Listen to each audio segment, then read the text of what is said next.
Morgan Stebbins is a practicing and supervising analyst, faculty member, and former director of training for the JPA New York. He has a doctorate in religious studies and hermeneutics, has studied Zen since 1979 at San Francisco Zen Center. He's written on symbol formation, dreams and mindfulness, the meaning of compulsion, Buddhism and psychology, and the theories of Ricoeur,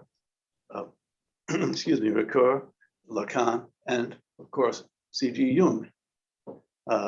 Offering a bridge from physics to psychology, Morgan's focus today will be on meaning and its linking role as a guide to approaching clinical situations.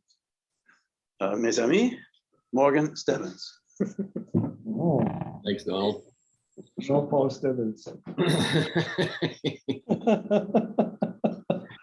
See, I got it. So, yeah, we're going to shift gears now a little bit.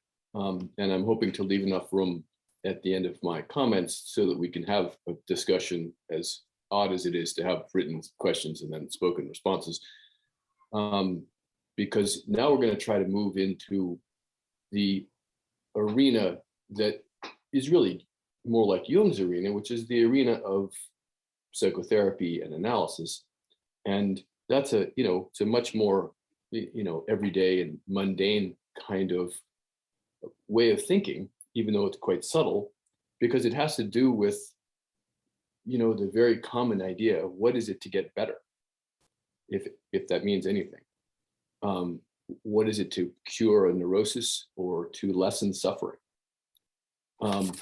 Because the big question of, that we've been hearing about in the language of either physics or philosophy or combination of the two about the nature of reality is not just an abstract question, because how one understands reality, both consciously and unconsciously, forms your idea of what it is to have some kind of pathology, forms one's model of pathology, as well as healing. So it also changes how you speak to people and, the effects both of the treatment from a clinical standpoint, but also how you treat other people in everyday in the world. So we're going to be talking about, in a sense, the language that Jung proposes that's amenable to each of these two aspects, and also how you can tell that the language has been used in a way that balances our total being. Jung thought of the psyche both as an intervention in the natural order, as we already heard, but also as a kind of automatically balancing mechanism. And the whole function of the unconscious is to compensate for our conscious standpoint when it gets too far away from something. The something is up for grabs, but what happens is that causes suffering and neurotic occurrences. So, and you can also tell when one has achieved this goal, and I think this is important because it's not just a way of thinking. You can tell because there are, on the one hand, little occurrences of minor synchronous events, not the big S synchronicities that Jung was really looking for, but in a sense, the small synchronicities that had to do with the connections of pattern and meaning and the change of people's lives, as well as, to coin Freud's term, or to use Freud's term, the return of the repressed goes away, right? The neurosis can be cured. And there's also a generative aspect. So those three arenas are ways that you can tell that the rhetoric of both sides is being listened to and attended to. So I'm going to talk a little bit about an analytic attitude toward decompositional dual aspect monism, what each of those things means, and also when and perhaps how to use them if we can get that far. So let's see. Let me go to my PowerPoint. I hope that's it. Never really know what you're sharing when you first hit the button. Okay.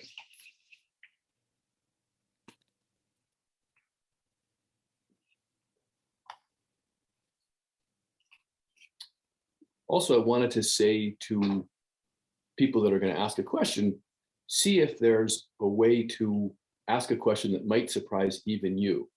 You know, in our brief discussion on free will before, one of the things that always comes up for me is a Zen meditation technique in which one tries to clear one's mind of other thoughts, just not as easy as it sounds, and then to see what comes up next.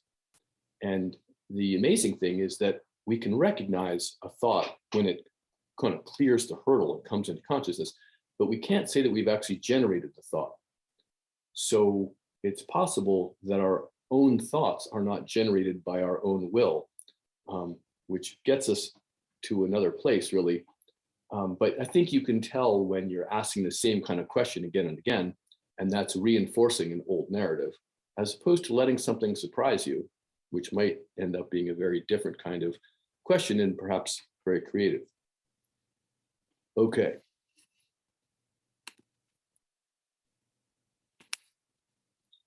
So this has been said before, but Jung says, since psyche and matter are contained in one and the same world, and moreover are in continuous contact with one another, and ultimately rest on irrepresentable transcendental factors, it is not only possible, but fairly probable even that psyche and matter are two different aspects of the same thing. So that's our big ticket item. And we're going to start breaking it down a little bit. First of all, we have to talk about just briefly about neurosis, which roughly speaking is being at odds with yourself or having something in the unknown or unconscious factor affect you. Could be nightmares, it could be patterns, it could be a kind of depression or mood. There are lots and lots of ways, of course, that everybody knows of that can happen. Usually what that means is that one end of an archetypal totality has been emphasized to the exclusion of the other. And so we're already hearing the invocation of these dual aspects. Also, in terms of sources, the best place, or the place that Jung speaks about these dual aspects the most clearly, is in his essay on psychic energy in volume 8. But he does so in many other places, including on the nature of the psyche. He does so to some extent in the psychology of the transference. And of course, all the way through Mysterium, he's referring to that model, although he doesn't explain it. Okay, let's see. So a precursor to this, and Harold spoke about this a little bit, is Kant's model, and which Jung picked up on, and then in my mind went past as well. And the basic idea of Kant's model is that we don't see things as they are. We see things through a certain kind of psychological lens. And that's an extremely important idea that almost no one remembers as they're living, because for most of us, the kind of common sense view is that we see things exactly as they are. And there are a number of kinds of lenses we can see through. One kind is a kind of cognitive bias lens, but another kind is an archetypal lens, which is a much bigger scope, because the archetypal lenses include things like categories, Jung called them categories, of space and time and causality. And since that's only one way of seeing things, there must be another way of seeing things. And the other way is characterized by things like timelessness, formlessness, especially in the Buddhist tradition, and this question of meaning. Let's see.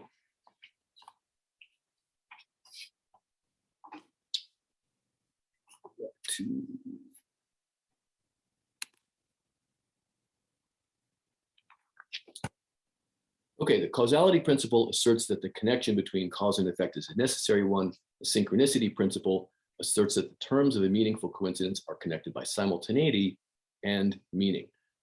And this can spread across a lot of arenas, including, of course, therapeutic arenas, as we're going to be talking about. So these dual aspects have historically been characterized as the physical and the mental. And synchronicity could be thought of as the arising of the underlying wholeness into paradoxical awareness.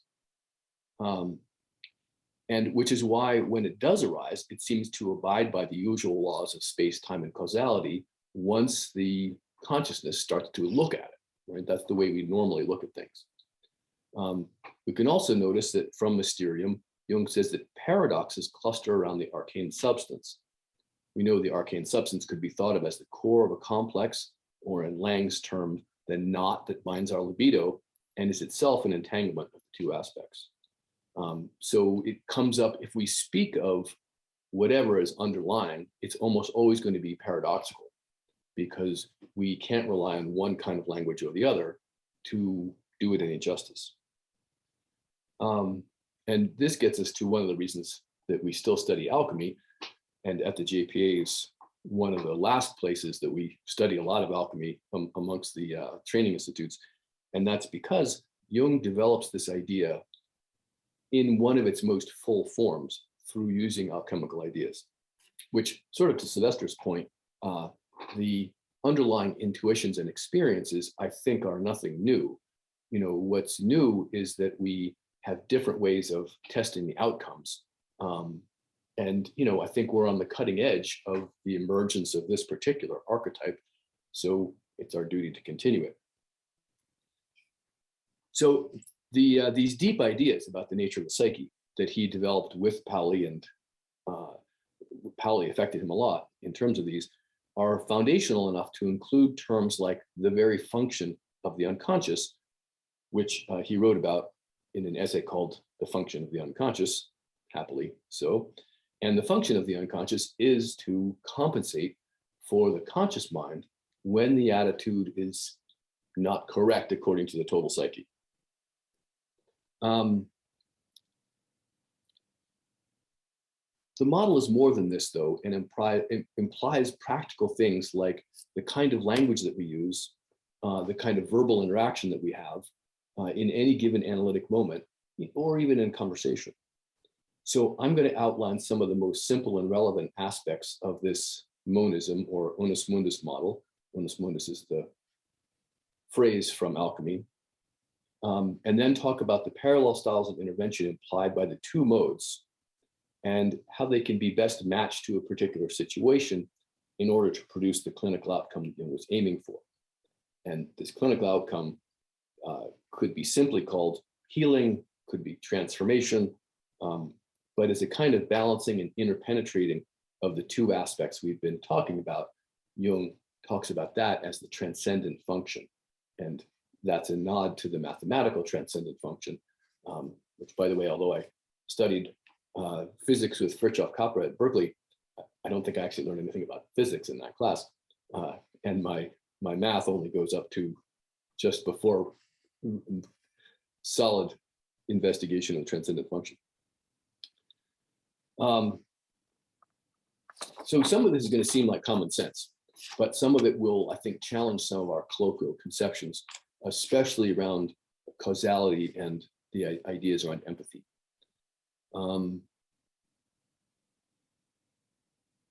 Another place that this comes up is around the idea of fantasy, which we can also call unconscious assumption. And these unconscious assumptions typically wreak havoc with our conscious behavior and understanding. You know, if anyone has ever gotten into a fight with a loved one about something that doesn't seem sensible, sort of like the soap dish scene from 100 Years of Solitude, then you know that the unconscious is at work. And that is something a little bit beyond, or very much beyond, the idea of rationality or the conscious mind to really apprehend.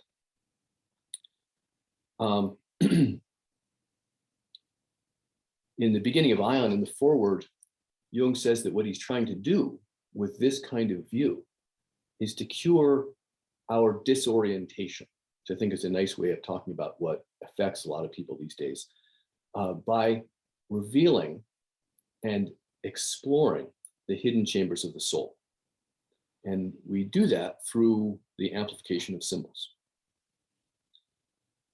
Jung one of Jung's many characterizations of suffering is this. He says one of the commonest causes of suffering is a moral conflict which ultimately stems from the apparent impossibility of affirming the whole of one's nature.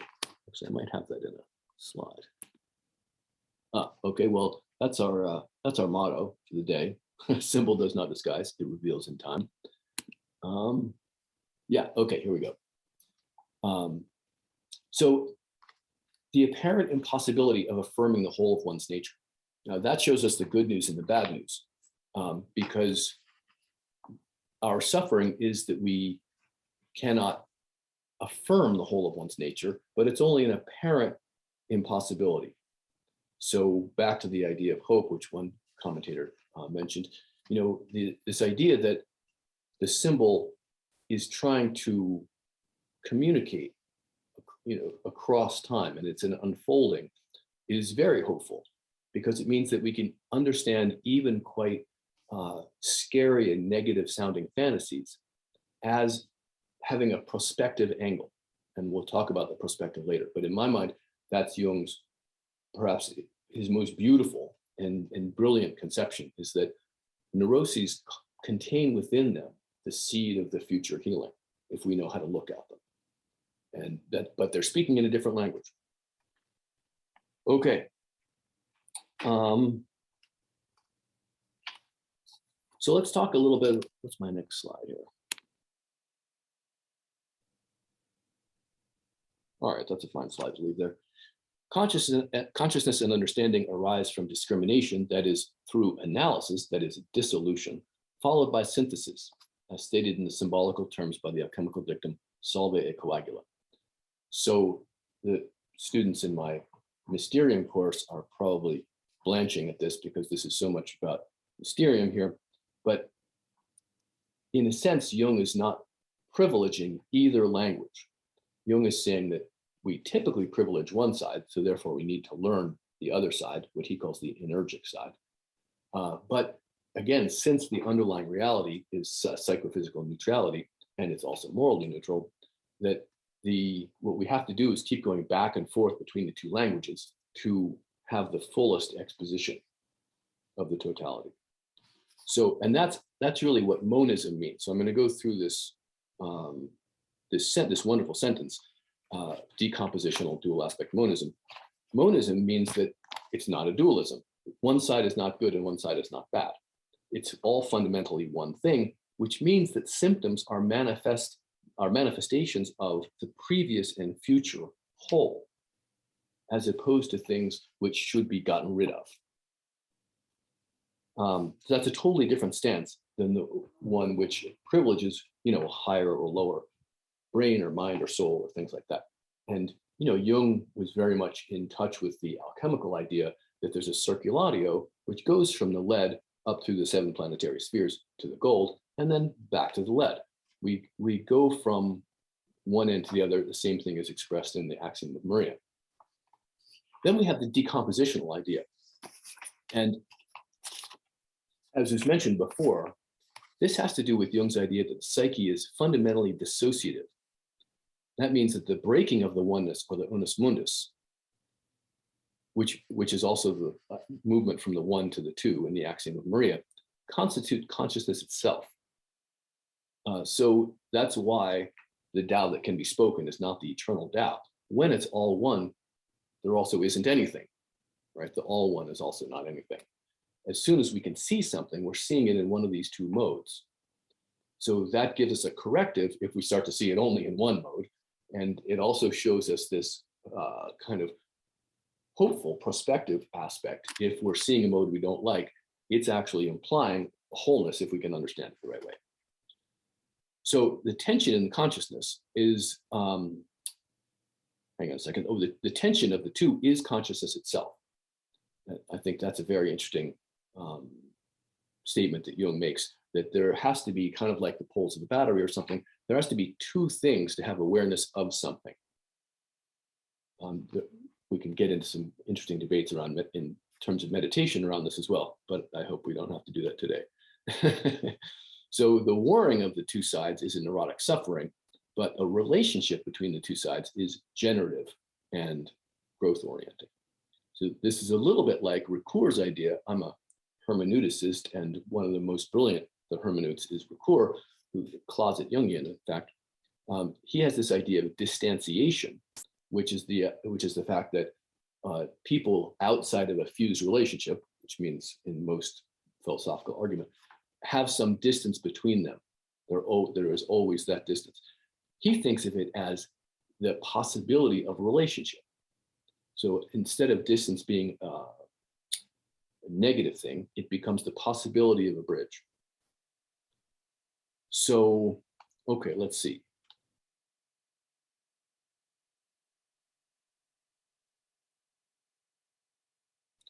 So in this conference as well, I think we are constantly moving back and forth between these two registers, sometimes even without noticing, sometimes speaking of specific things that have a kind of essence to them in a narrative way, sometimes speaking of patterns and things that are, outside of time or space.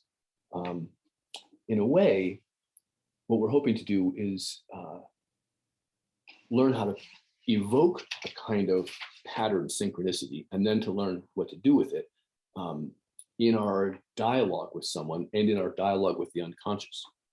So let's see if that's a good time for the next slide. Okay, yeah. So if Jung is operating from a dual aspect monism, we need to understand the various qualities of the two aspective standpoints so that we can include them both in order to move toward a clinical wholeness. And I've comprised a list, no surprise to most people that know me, and it's coming next. These two aspects, when seen together, give us a practical clinical synchronicity that allows us to form a truly Jungian diagnosis, including a prospective aspect and treatment indications, as well as an action plan for the analytic. So it has very practical outcomes. We will come to call the two aspects of the Jungian theory the narrative on one side, although in his chapter on the psychic energy, he calls it the mechanistic. I just don't really like that word. There's a lot of words that are synonyms that we'll see in the next list. We can use any of them, but I like narrative because it implies correctly that we're talking about someone's story and which arises over time and has characters and all these things that are aspects of the energic side of the model. of the mechanistic side of the model. And the other side could be called the energic, which is what Jung calls it, but that gets tricky because most modern, especially New Age conceptions of energy, like, you feel the energy and so on, it's not what Jung meant at all.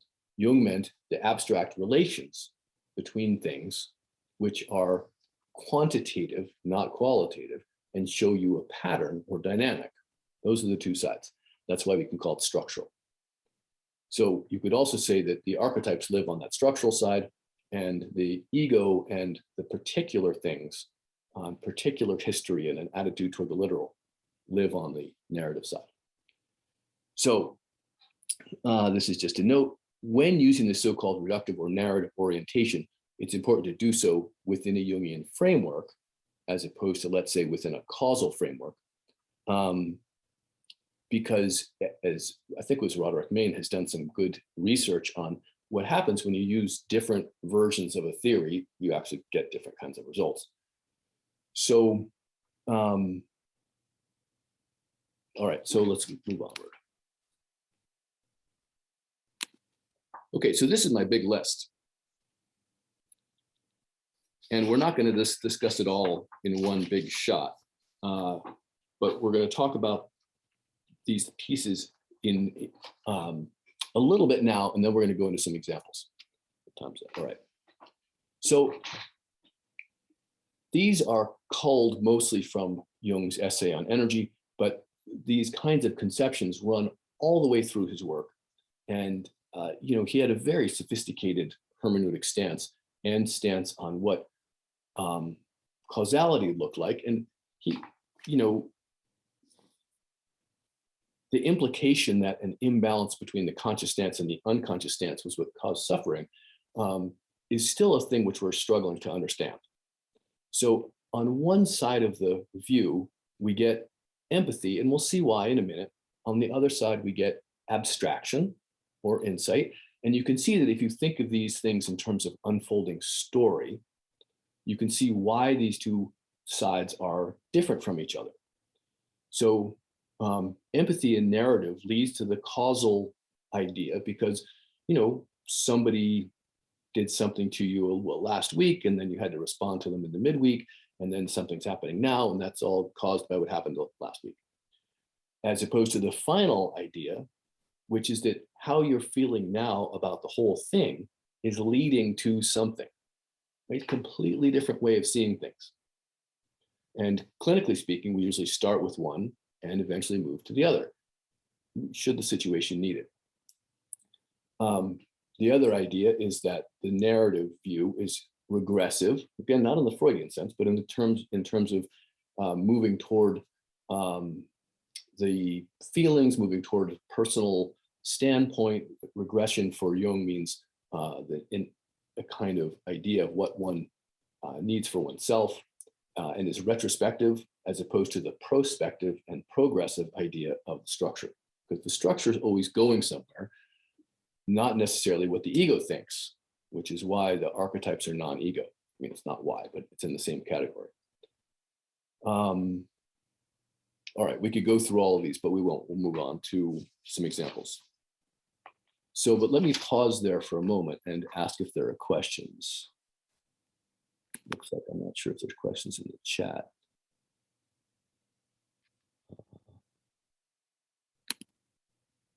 It doesn't have to be either, but I usually I like to have questions in the middle if I can.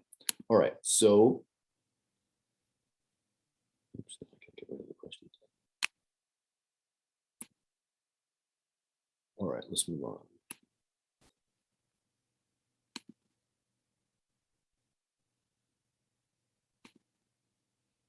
Okay, hang on a second, I'm having a little problem here.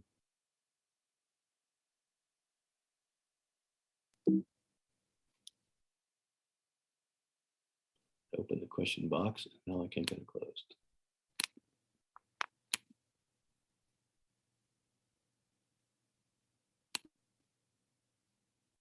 Sorry, I had to stop my share for a second. I'll go back. Okay.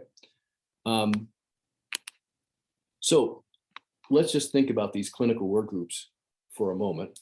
On the one hand, we have the causal or narrative, which includes empathy, looks at cause, is regressive in time, is narrative in structure, is analytic in the sense of pulling pieces apart, and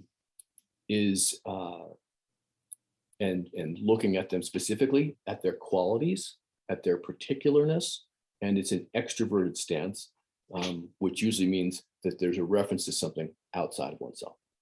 The energic or telos-oriented view is that in that situation, there's something prospective.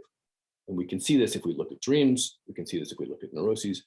It's also archetypal, even if it's, of course, as we know, complexes all have an archetypal core. So they're archetypal, whether they're not archetypal in a grand sense, they can be archetypal in a very small sense. That means they're formless and timeless and have a pattern. Probably this is the Jungian understanding of narrative, is that narrative is a way of illustrating the timeless patterns that have been a part of one's psyche for a long time. They also involve a dynamic, what we mean by psychological dynamic, and they're typically introverted because the place a dynamic lives in an anthropomorphic sense is within you, not out in the world. You know, it's not a, it's also a way of taking personal responsibility as opposed to, you know, blaming or giving responsibility to someone else. Okay.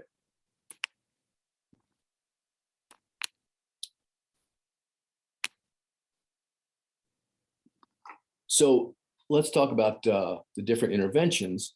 The narrative or aggressive or causal asks, where does this come from? So, you know, someone comes in, they are struggling with something. It can be a relationship situation, it can be a work situation, it can be a mood. And, you know, of course, we ask about the history of it. So we rely on empathy to create a bond and some rapport. It's very important. An analyst without empathy is going to not be in business very long, and shouldn't be. It also assumes that the ego is reporting accurately, you know, but especially in Freudian orientation, there might be emotion around the edges somewhere that we can explore more of. And usually the cause or the problem is located in the past and in the world.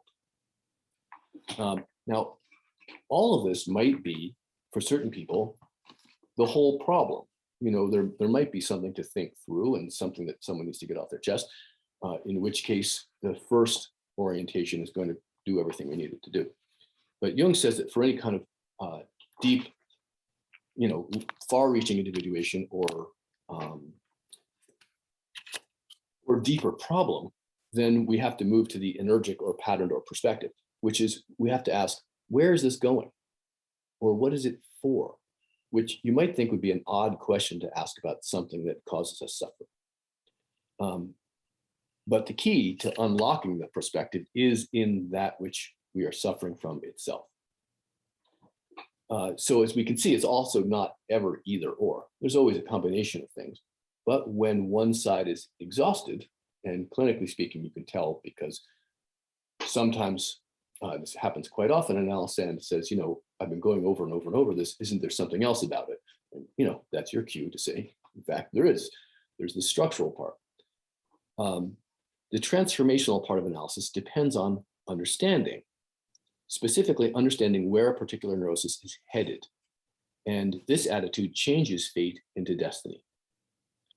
This approach assumes that nothing is hidden, but that the unconscious is communicating in other ways than through the ego. And the endpoint is located in the future and is internal to the subject. Okay, first let's talk about empathy and insight. As we just said, empathy is critically important for human relationships and is only half the picture. This is partly because empathy is projective, meaning it assumes an empty other into which we add feeling. So empathy can be at the strongest level intrusive or coercive. Empathy offers also no new avenues of development. Again, sometimes it's efficient. When Franz writes about this very succinctly, let's see if I can find that piece.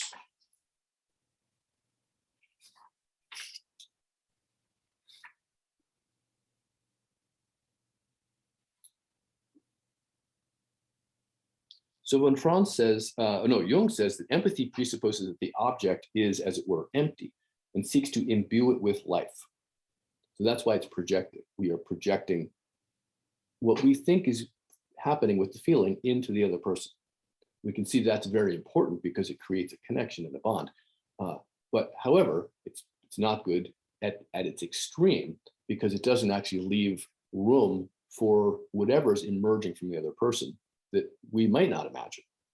Jung says abstraction, on the other hand, presupposes that the object is alive and active and seeks to withdraw from its influence. The abstracting attitude is centripetal, i.e. introverting. So that's typically not our common sense thinking about that. That goes against a little bit of the norm.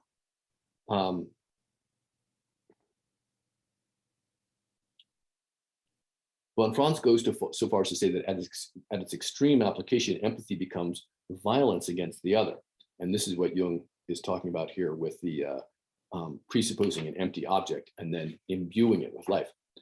And I recently heard a dream in which this is in a workplace situation, although it's a psychological workplace situation. And the Analysan's boss, who's also a supervisor, shows up in the dream, and they are at a social gathering, and the boss ends up following her into a bathroom, and then looking at her in a very feeling way in the eyes, holding her by both hands very gently, and saying to her very softly, "Now I'm going to rape you." That's a very dramatic view, and of course, the reason for the drama was that it had to very strongly revamp the conscious view of the dreamer.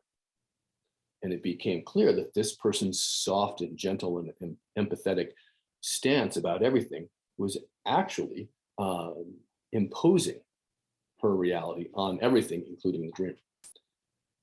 And that's just what Ron Franz said would happen. So the insight side is seeing the pattern. This allows for the development of the symbolic analog. If we see the pattern, then we understand that the psyche has a goal in mind. The goal doesn't have to be what the ego always thought it was going to be. It can be something that's symbolically similar, but is an analog. An example of this, a very short and perhaps sort of ugly example of this, is almost any time there's a kind of compulsion around substances, there's a different kind of consciousness that is the psyche is going for. And so the challenge is almost always to achieve that consciousness shift without the substance. And of course, one could go ahead and use the substance if the substance isn't becoming a problem in itself. But a sidebar of this, speaking of interest in psychedelics and so on, is so far I've seen the most extreme interest in psychedelics by people that don't have a very generative psychological life. And I think there's a compensating aspect to that. And the only problem I see with psychedelics, because they appear to be non-habit forming, is that it's very hard to live by the images that arise in a psychedelic situation, because one's not ever sure, are they truly one's own and directive in a good sense, guiding, or are they more aesthetic? Right? It's very hard to discern that. So whereas if one has had a series of nightmares all through one's life, and then one makes a change in one's behavior, and then the nightmares go away, very certain that that was a critical thing for you to do, and given from on high, so to speak. So the other side is insight. So this allows for the symbolic analog. The move shows the wisdom of the very thing that causes the suffering, which is the neurosis, very much against common sense. And it does so by seeing it as a misunderstood attempt at balancing the dual modes. And what our job is to re-understand it symbolically. So there's a natural progression here, which I've outlined a few times, but the analytic process usually begins because of a failure or deficit, usually a problem of the will. Get back to our question of the will. As Jung says, we've been thwarted, and the two most fruitful areas to be thwarted are also the most painful. Jung says in the areas of love or power. If we can't get what we want, or if we are not appreciated or loved in the various ways that can happen, then those things usually develop into neuroses. And again, from the Jungian point of view, those neuroses are trying to actually change us so that we're not like that. That's why merely getting rid of the neurosis is not a great answer. It's natural then to hear the narrative or the story, which has happened in the past. It appears to have been caused by specific people or situations. There's a question of identity. So not only personal identity, that's the idea of the quis, that's one's own story about who one is. And people with very explicit stories about who one is usually are not seeing the patterns that show who you are in a different way. Maybe things that are not amenable to the ideal. So these stories are usually about a particular essence, and they occur in this state of participation mystique.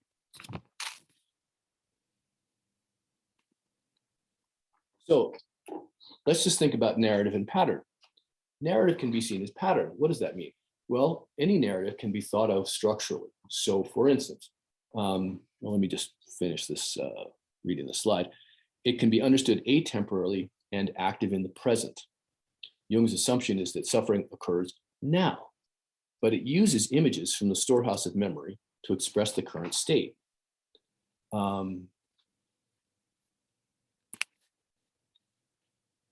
So two examples that we're going to go into a little bit are the history of difficulty with a parent, or let's say a pattern of repeating relationship. Now, the amazing thing, current research on memory bears this out, is that the behavior can be consciously changed, which amazingly enough, often reshapes the memory itself. And some of the current research on memory seems to show that the use of memory, we usually think, like the common sense view is that memory is an eidetic representation of what happened, right? Very much against the grain of the idea of the observer and the context. But that's our usual view. I have a memory, it's what happened. But the current research, as well as everything we've talked about so far today, show that memories may be much more contextual. We have to be careful of any kind of gaslighting here, but that memory serves the purpose of supporting current ego structure. So it's not to say that it's true or untrue or anything like that. I mean, it's true as an experience, of course, but also it means that as the structure changes, either the memories that are available or relevant or something also change. And I've seen this happen a lot. And a sort of sidebar about that is, of course, any two siblings have very different memories of, let's say, the same situation in their past or the same parents. So let's just talk about two very simple examples, one of which is with a parent. Parents, of course, are wonderful sources of analytic work and, pay our bills quite often. I mean, at least metaphorically. So, but a person talks about their parents, and Jung says that amongst the spirits of the ancestors, the parents are typically the most important. We can hear that either as this happened to me from the past, and that's why I'm this way now. Almost everyone says that to me at a cocktail party. Or we can hear that this is a description of the archetype of X or Y parent, mother archetype, father archetype, meaning, let's say in the mother's case of the mother, nurturing capability. And this is how it looks today. And it's operating this way now in my life. That's a very different stance. It partly means because if something happened in the past, and that's why you are today, there's nothing that can change that. So far as I know, and certainly my experience, so-called arrow of times still only goes one way. Although maybe Harold and Dean were implying that maybe that doesn't happen. But on the other hand, if what we're talking about is a structure that's internal to ourselves and describes an attitude toward the world right now that is implicated in our suffering, that we can experiment with that. We can try different models. We can express things differently. We can receive things differently. We can walk through the world differently, and both become conscious of and change that pattern. Right? That's why there's a tremendous, again, hopefulness. It's a kind of strength-based stance. Same is true with a repeating relationship. Many people wonder either why they're not in a relationship or why they're always in a bad relationship of some kind. And if this gets us back to this question of the anima and the animus, if the person can start to see that what they're looking for is an aspect of what they need as a whole person, not in another person, but in their experience of life, then they don't have to put it out there in a projective form. It's a part of retracting one's own projections, which, as one Franz says, is what rebuilds our soul. Okay.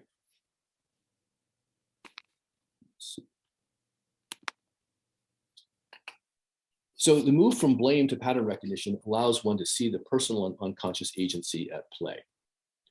Blame is, of course, one of the very most ancient of human dynamics. Began very early on in almost all mythologies. Certainly we can see it in the Garden of Eden. And then, of course, in the story of Cain and Abel. So even in the mythologies of the West, it's foundational to human behavior. So this also allows the projected aspect of a situation to be recollected. That is, again, as I just said, rebuilding the soul and developing a new level of wholeness.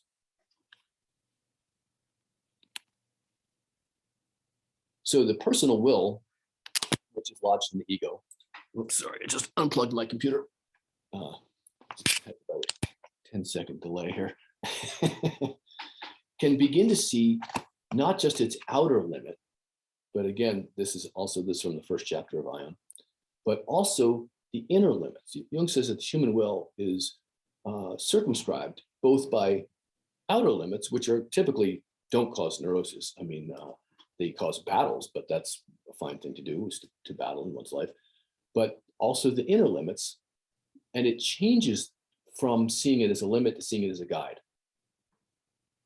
That's one of the ideas of understanding one's pattern. From one perspective, one is at the whim of a terrible fate, and the other one is seeing one's destiny unfold. And as Jung says in the last sentence of the fourth chapter of Ion, that when we remain undivided, which is in a sense the monism part, then we have to project this division into the world. And the world has to act out our warring internal stance. That's also the original Sufi meaning of the jihad. Jihad was the battle internal to oneself, not meant to be fought externally, until, of course, there's a reason to. So this allows an understanding of the gradient or unconscious rate of change. The unconscious rate of change is not something the ego can alter. That's important because almost everyone would like to be somewhere else. I should be farther down the line. I should be somewhere. If we understand that there's an internal rate of change that's a just so thing, it changes our attitude toward that and toward time itself. Understanding this just so aspect of what seems to be personal frees the ego from unconscious reliance on the archetypes, which is what happens when the ego is operating under the illusion of freedom. Couple of paradoxical loops here. Now, how important is the prospective approach? That is the understanding where something is going that potentially seems negative. It can also be seen as using the rhetoric on both sides of the dual aspects. The mind, insofar as it thinks causalistically, is incapable of prospective understanding. It understands only retrospectively, like Ahriman, the Persian devil. It has the gift of hindsight. Reminds me of those wonderful insurance ads where someone's late for a plane and the person says, "Oh, you should have left earlier." That is true. Not helpful, but true.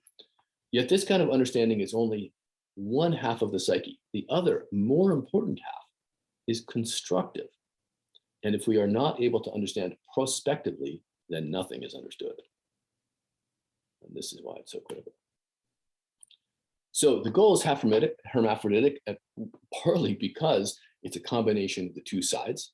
The combination always is surprising, looks odd. It's not what the ego is expecting, because the ego typically lives on one side. It's about being freed from the domination of the archetypes. Jung calls this liberation. This paradoxically develops both a submission to the psychological whole and gives a greater level of agency, not to mention the ability to relate to others, produces a level of satisfaction, and something that's not discussed nearly enough, joy.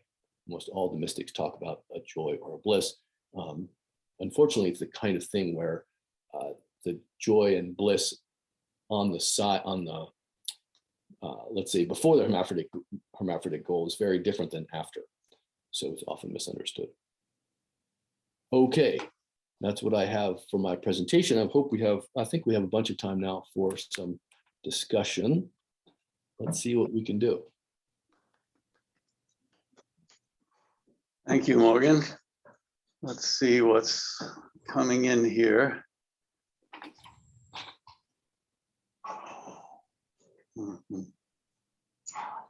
Okay.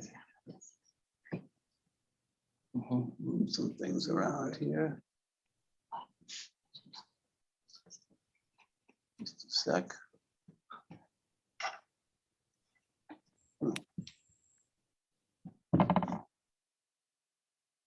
Okay. 1600. Okay.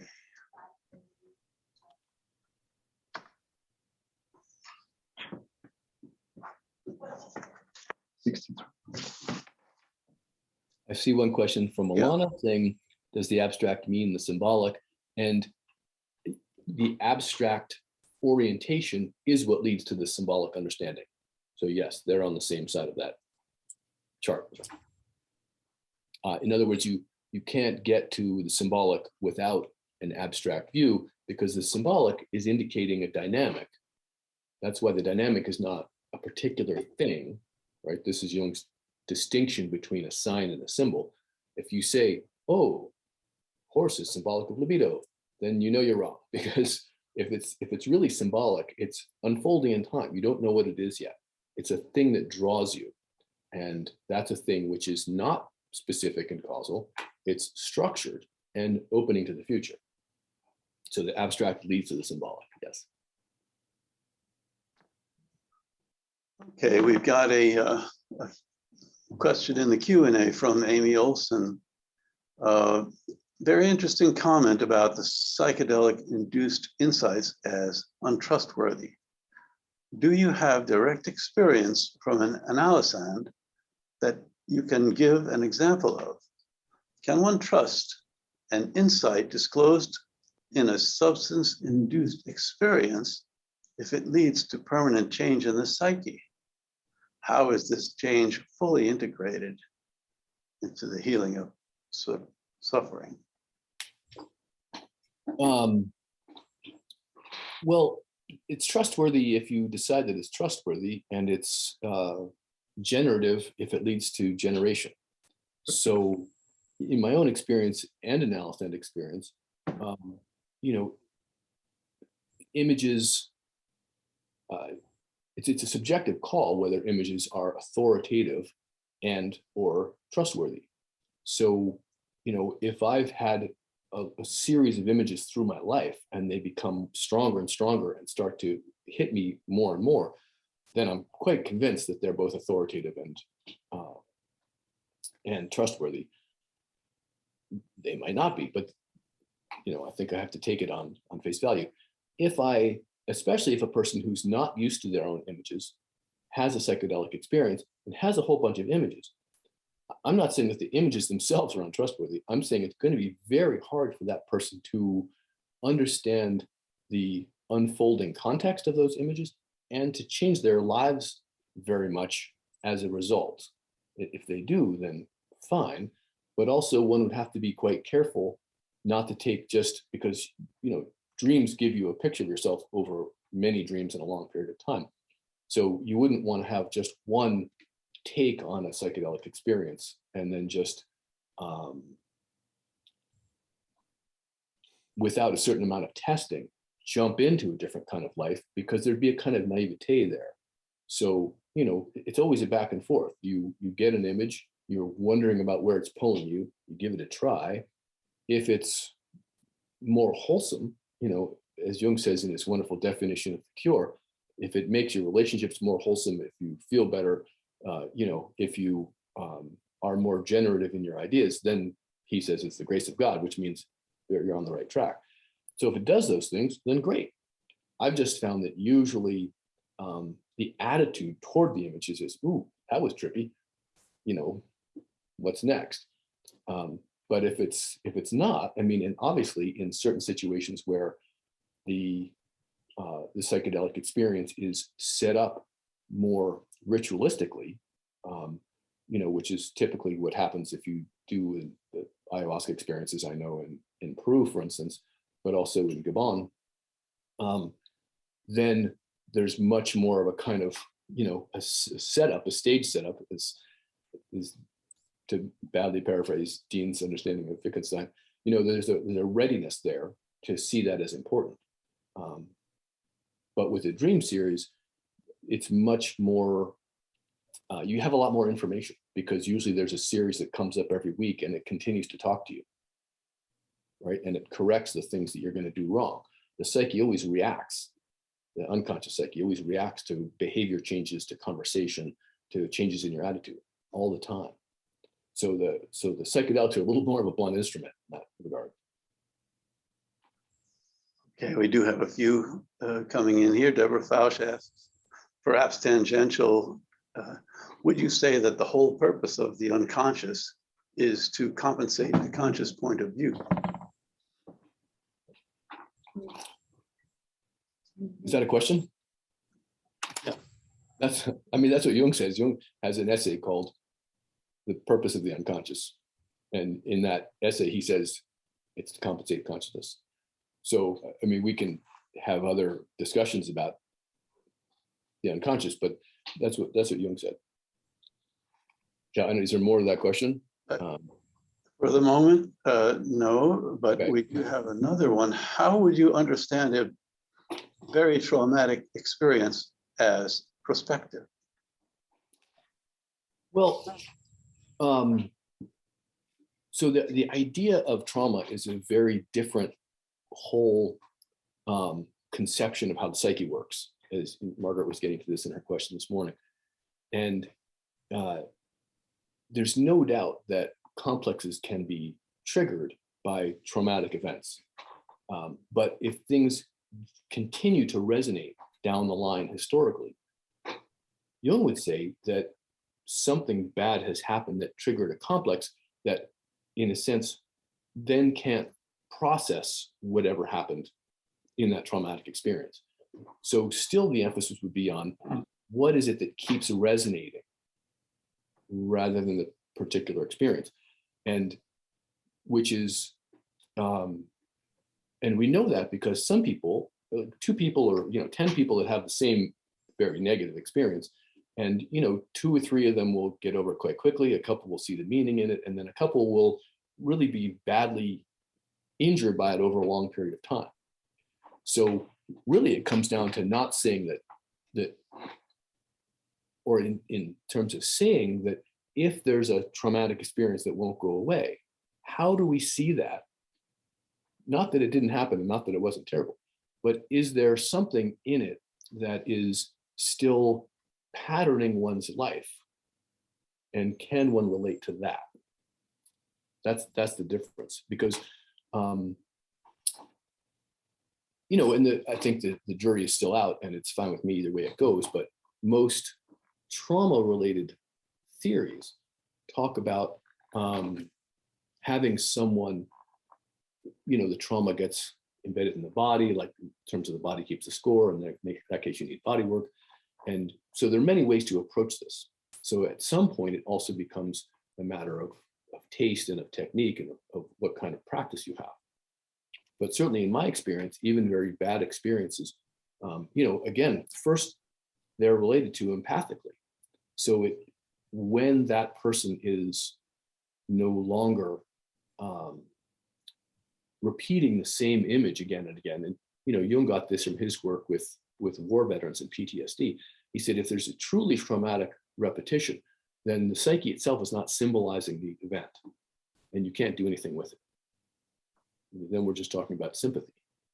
But when the event starts to come up differently in their fantasy or their dreams, the psyche itself is ready to symbolize what happened. And then that can be moved forward into the perspective.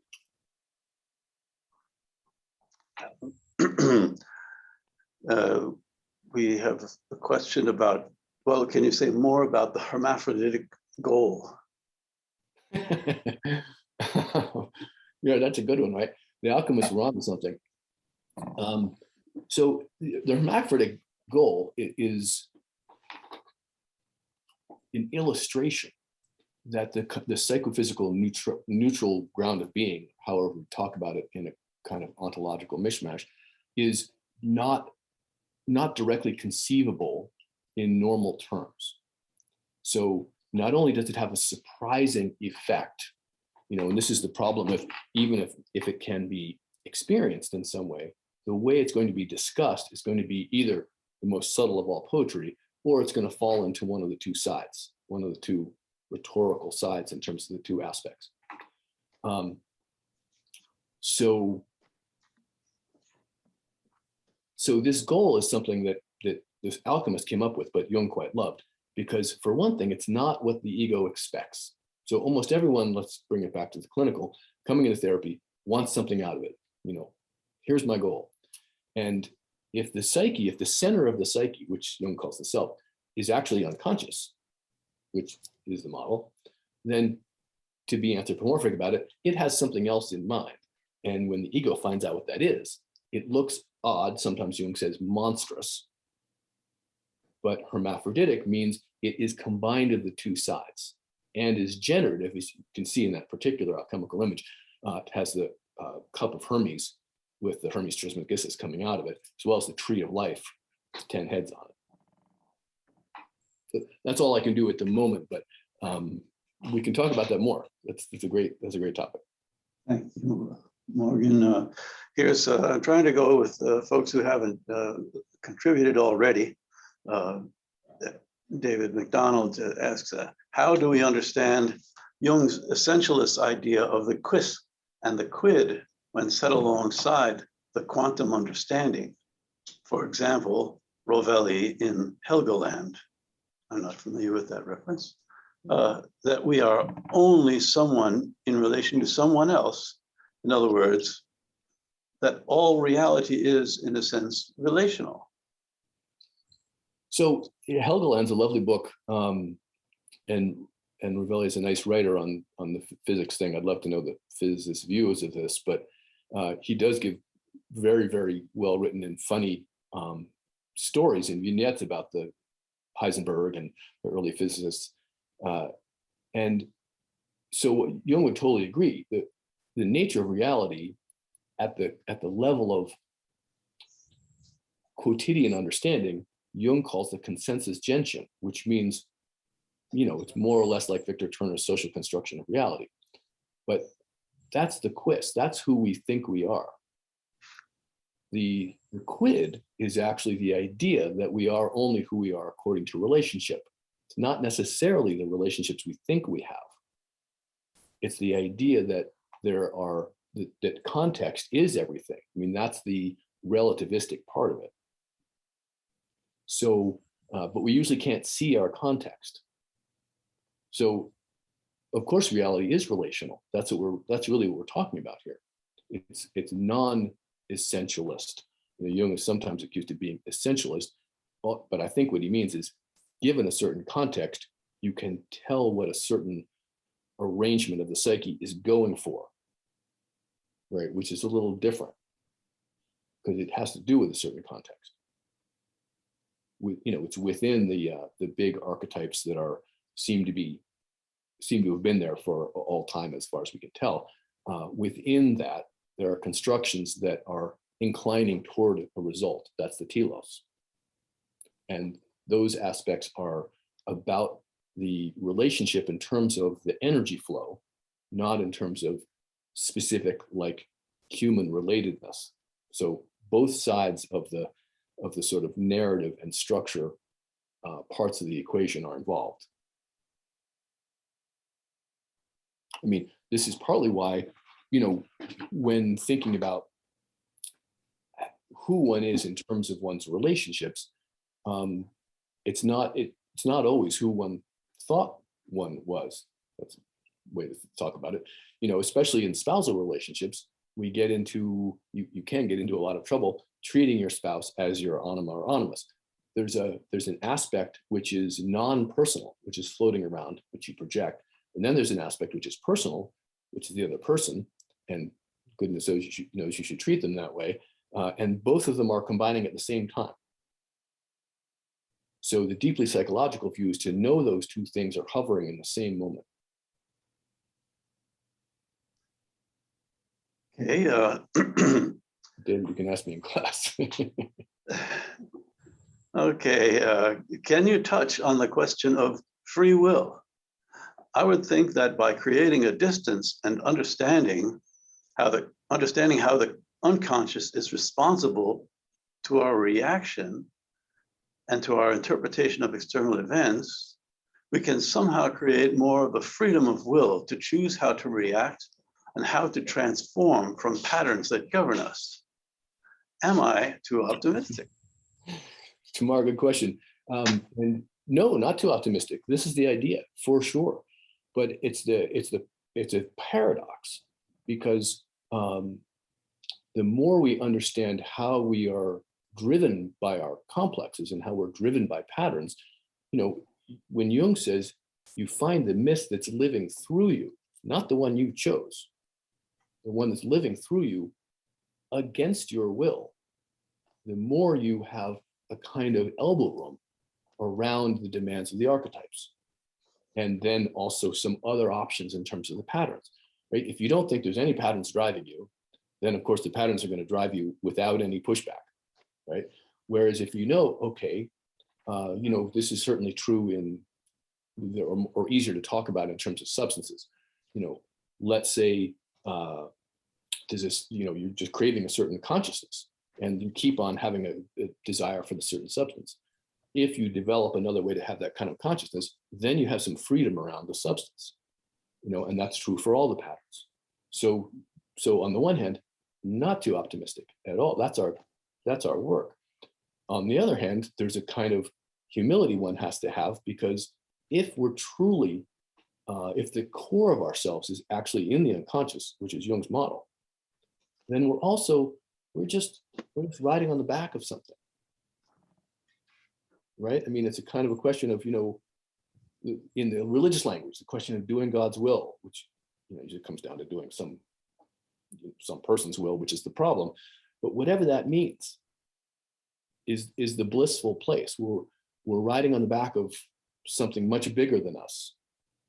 And if we feel that we are aimed in the same direction as it, then that's when the synchronous stuff pops all around us. And there's very little friction in the world. The Taoists really describe this the best. And if we're not, it seems like there's friction everywhere. So yeah, no, that's a wonderful question. And we could have a whole thing on that. Okay, well, we've got one or two more here. Sylvester is asking, what is the relationship between psychic images and narrative and abstract mode? Is it a different use or engagement of images by the ego? Or is there something in the image itself that sets reductive prospective mode, irrespectively of whether the images are brought by psychedelic substances or arising internally? I'm not totally sure I understand. I'm reading the question. Let me read it again. In the chat, yeah. So it'll be helpful to have the verbal component here.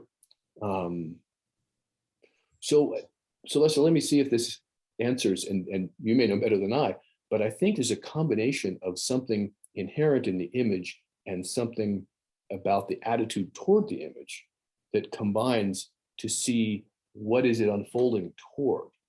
And I think a particular person could have a reductive attitude toward an image or a prospective attitude toward an image. And I think that perspective part is where, correct me if I'm wrong, because you know this better than I, where Hillman is going with, having the image unfold on its own. And I think there's an interesting interweaving of the two aspects in that situation. The question still is going to be whether one can understand what it's asking for and then live it. But the question of living it out is, in my mind, where the unio corpus is headed. We talked about the 3 aspects or even 4 aspects of the conjunctio before, and the unio corpus, which is the connection of the unio mentalis with the body, has something to do with living out what one has discovered, bringing it into the manifest world, as opposed to letting it float. So Sylvester, I'm not sure I did justice to your question, but let's talk about it more. Okay, let's wrap up then with a question that's a little bit more basically clinical.